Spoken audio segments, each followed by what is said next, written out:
So apparently this is what happens when you spend most of your time doing nothing with your hair, and then it's time to film a video and you're like, this is the perfect time to experiment with a high bun.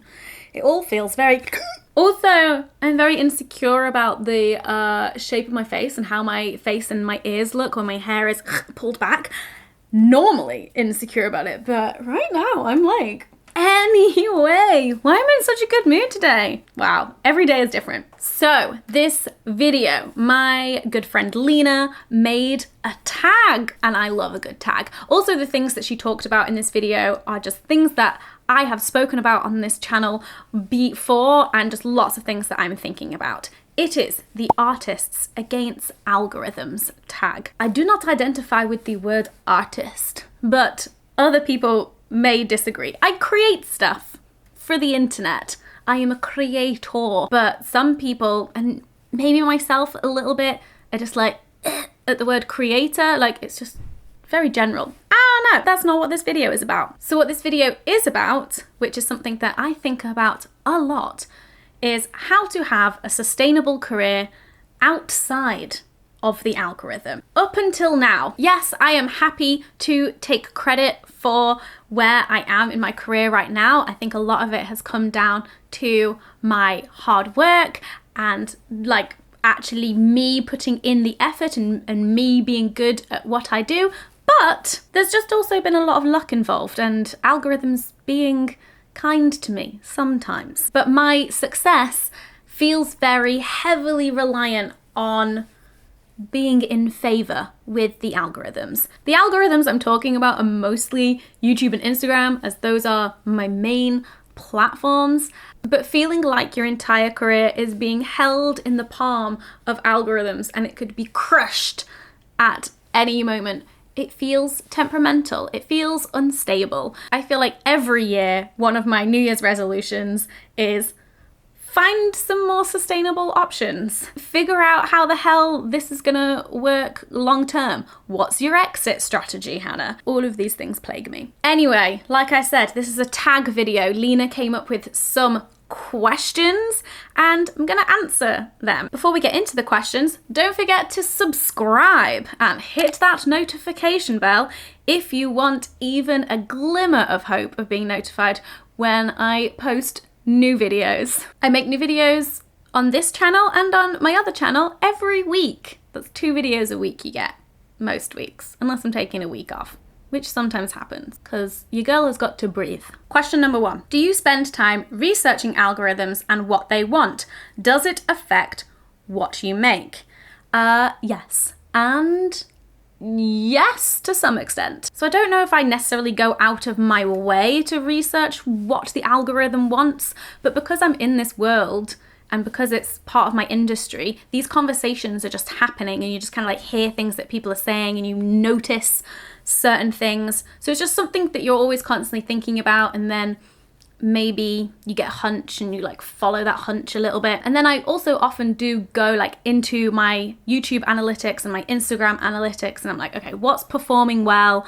What isn't? What does it seem that people like? And I think an important thing to remember about algorithms, it's not like what that algorithm wants, but it's also like what people want. So videos are going to perform well if it resonates with a lot of people. If people are like, ooh, I want to watch that, and they like click on it, or it like sparks something and they want to give it a little double tap and a little comment. And so one thing that I do think about a lot is what is going to hit the spot with people. And then by people, I mean my audience, and then people kind of like on the fringes of my audience who maybe I can lure in at some point. Welcome, come into the fold. I don't go out searching for what's popular, but I do often hear about new trends, and also I watch a lot of YouTube, so I do see a lot of things that are going on the platform in terms of like popular formats and things, and then I like to kind of adapt my content in a way that just fits the culture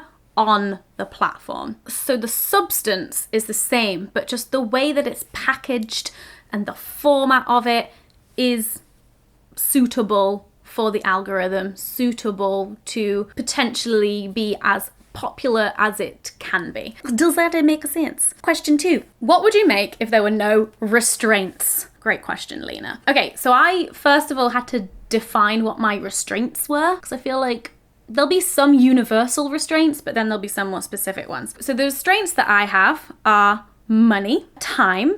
Those ones are kind of like the universal resources that we're all after, money and time. Another restraint of mine is skills. I'm not very good at some things, so there are just some things that I won't make because I'm like, that is not in my wheelhouse. I do not have the skills to do that. But that's kind of where money and time comes in, because if I had tons of time, maybe I could learn that skill. If I had tons of money, maybe I could hire someone to do it for me. It all really comes back to money and time. But my other restraint that I put down is fear. And that kind of ties into the skills thing, which is like fear of trying and then failing and something not being good, but then also fear and this worry that content won't get as much attention as I'm used to. Yes, I love attention. So sometimes I do hold myself back a bit from making content if I'm like, that video is not gonna perform as well, so I'm not gonna make it. Or, I know that this kind of photo on Instagram won't get as much engagement, so I don't bother posting it.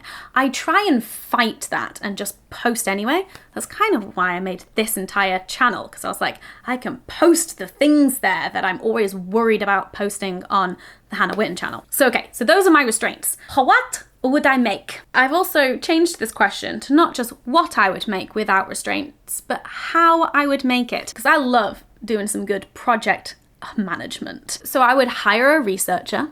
I would love to work with someone who can do some more like deep diving research into topics, and then we can work together on summarizing it, making it into some sort of loose script, and how we're going to present that information to you guys. So this would be more in the like sex and relationships topics area. I may even want to post less frequently. It's like once a week on both channels, which feels like there's a really quick turnaround of like how much time I've got to work on each video, because I do other things as well as make YouTube videos, you know? So I love the idea of like going harder on the research, really spending like more time on each video, and maybe posting like twice a month, but the algorithm will not allow that. Oh no.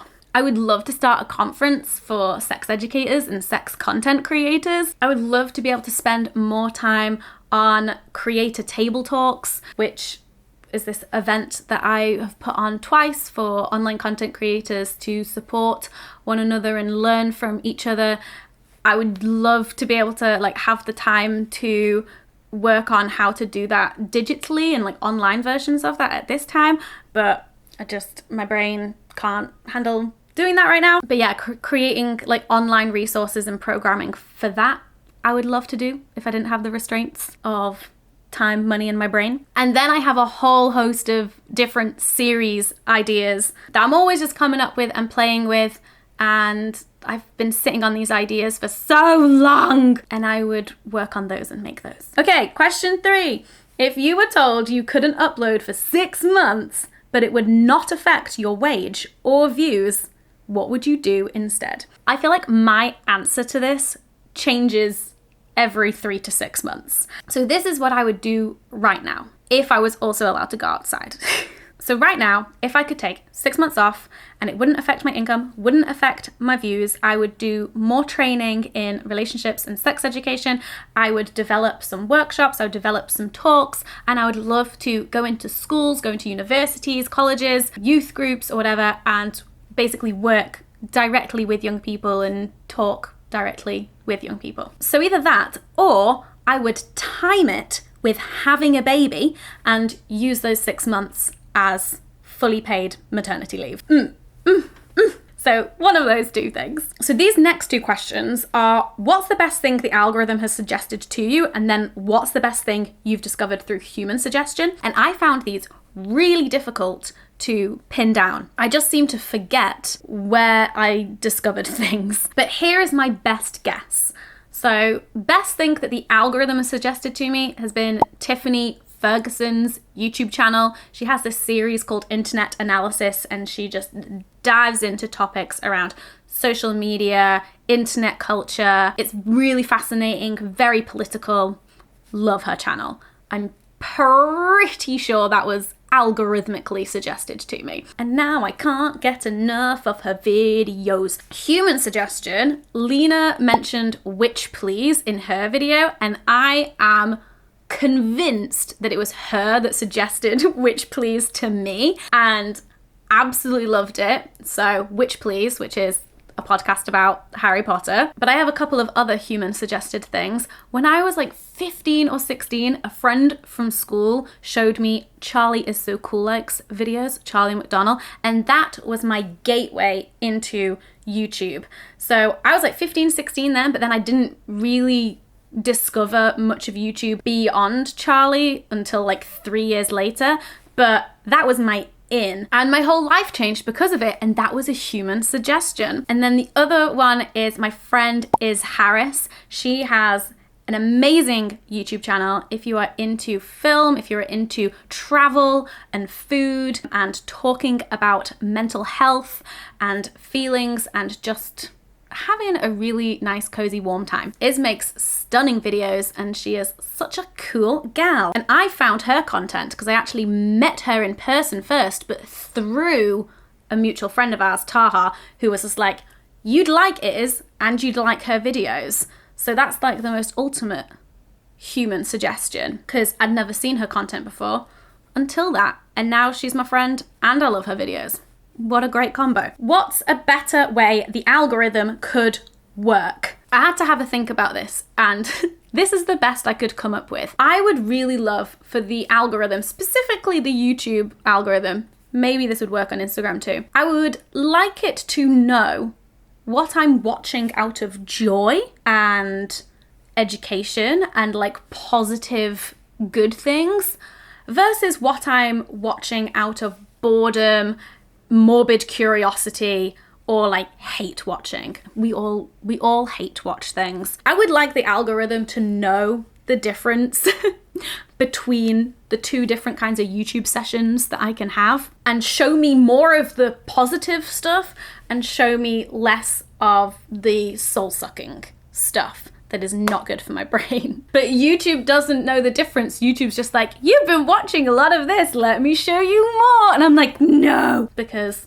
clickbait, it gets me, it gets me. Maybe there's a little poll that you do at the end being like, did this video nourish you or did you click on it out of weakness? And then the ones that you watch out of weakness, just like, no more, please. How can people support your work outside of the algorithm? Great question, Lena. Thanks for the opportunity to plug. So the free way that you can support me outside of the algorithm is signing up to my newsletter. This used to be monthly, but for May, we're actually currently experimenting with it being weekly, and it's got musings from me, a sexuality spotlight where I highlight a resource or something interesting around sex and relationships, other current favorites and suggestions, and also project developments. This is something that I'm doing where, you know, all of those series ideas that have never been made, I'm actually going to be telling you what ideas I have, telling you what stage different projects are at. You know, it's a chance for you to give feedback on them, being like, oh yeah, I would actually quite like to see that, or just like, Hannah, no, don't work on that idea. No one needs that. A newsletter is algorithm free. It just goes straight into your inbox. And I know it doesn't seem very 2020, but newsletters, oh boy,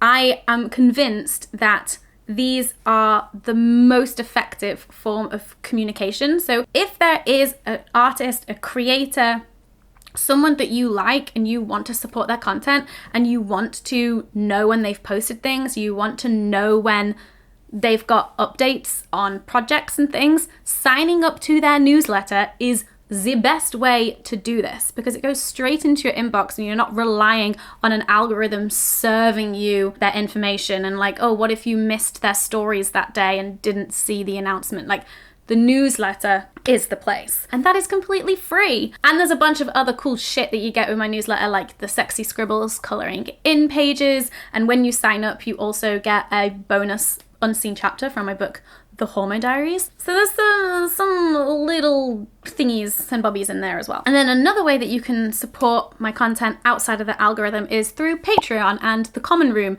community. I won't go into a full sales pitch here, but I'll leave a link in the description and you can go and check it out. There's different perks, different tiers, but the main thing is that we have a private community Discord server and everyone's like chatting away in there, having like community games nights and discussing all sorts of different things and making friends along the way. That sounds real patronizing. I fucking love the Common Room. I was like thinking about whether or not to swear there. That was the hesitation, and I went with swearing. Do you support other creators' work? And if so, who? So I'm signed up to a couple newsletters from people that I want to hear from and I want to support what they do. And then on Patreon, I support Sexplanations, which is Dr. Lindsay Doe and the YouTube channel, and just has amazing sex ed, and I want to support sex ed. There'll be a bit of a sex ed theme with who I support on Patreon. Eva Bloom, What's My Body Doing? She sends out sex research newsletters to her patrons, and I support her over there. Bish, which is a sex and relationships advice website for young people run by Justin Hancock, and I support that on Patreon as well. Yasmin Johal is a YouTuber, Instagrammer, and mum, and I just really want to support her content. I really just want to see her thrive, and so I support her. Lena Norms, our good friend Lena who created this tag.